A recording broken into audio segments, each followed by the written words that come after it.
ትንቢተ ዘካርያስ ምዕራፍ 1 በዳርዮስ በሁለተኛው ዓመት በ8ኛው ወር የእግዚአብሔር ቃል ወደ አዶ ልጅ ወደ በራኪዩ ልጅ ወደ ነብዩ ወደ ዘካርያስ እንዲህ ሲል መጣ። እግዚአብሔር በአባታችሁ ላይ እጅግ ተቆጥቶ ነበር። ስለዚህ እንዲህ በላቸው፣ የሰራዊት ጌታ እግዚአብሔር እንዲህ ይላል፣ ወደ እኔ ተመለሱ ይላል የሰራዊት ጌታ እግዚአብሔር፣ እኔም ወደ እናንተ መለሳለሁ ይላል የሰራዊት ጌታ እግዚአብሔር። የቀደሙት ነቢያት ለአባቶቻችሁ እንዲህ ብለው ሰብከዋል። የሰራዊት ጌታ እግዚአብሔር እንዲህ ይላል፣ ከክፉ መንገዳችሁና ከክፉ ስራችሁ ተመለሱ። እነርሱ ግን አልሰሙም፣ እኔንም አላዳመጡም። እንደ እነርሱ አትሁኑ ይላል እግዚአብሔር። አባቶቻችሁ ወዴት ናቸው? ነቢያትስ ለዘላለም በሕይወት ይኖራሉን? ለባሪያዎቼስ ለነቢያት ያዘዝኋቸው ቃሎቼና ሥርዓቴ በአባቶቻችሁ ላይ አልደረሱምን?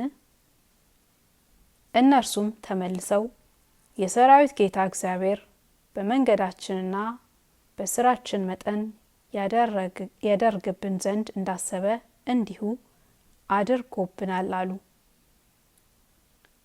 በዳርዮስ በሁለተኛው ዓመት ሳባጥ በሚባል በ11ኛው ወር በ24ኛው ቀን የእግዚአብሔር ቃል ወደ አዶ ልጅ ወደ በራኪዩ ልጅ ወደ ነብዩ ወደ ዘካርያስ እንዲህ ሲል መጣ።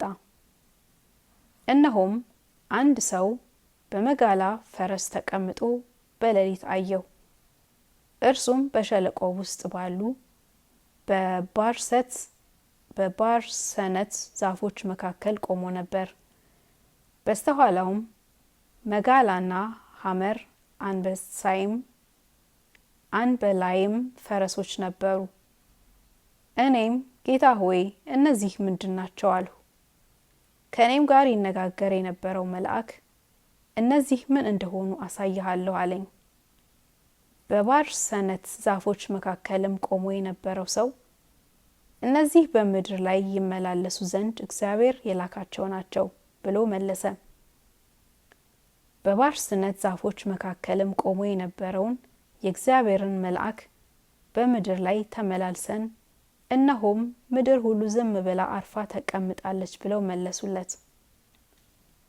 የእግዚአብሔርን መልአክ መልሶ አቤቱ የሰራዊት ጌታ ሆይ እነዚህ 70 ዓመት የተቆጣሃቸውን ኢየሩሳሌምንና የይሁዳን ከተሞች የማትምራቸው እስከመቼ ነው አለ። እግዚአብሔርም መልሶ ከኔ ጋር ይነጋገር ለነበረው መልአክ በመልካምና በሚያጽናና ቃል ተናገረው።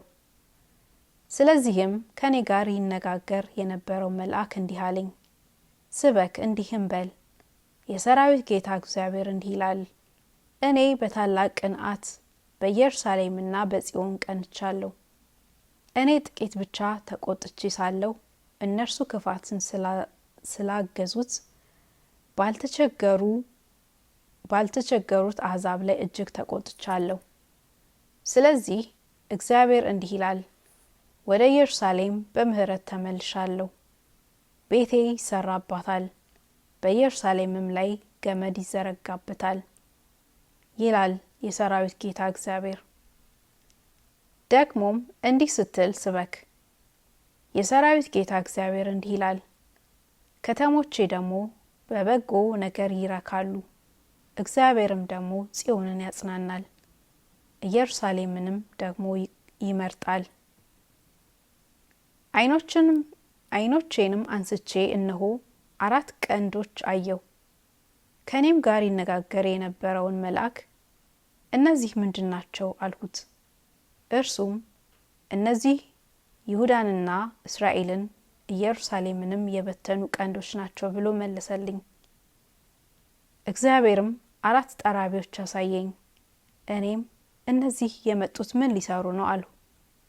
እርሱም አንድ ሰው ራሱን እስከማያነሳ ድረስ እነዚህ ቀንዶች ይሁዳን የበተኑ ናቸው።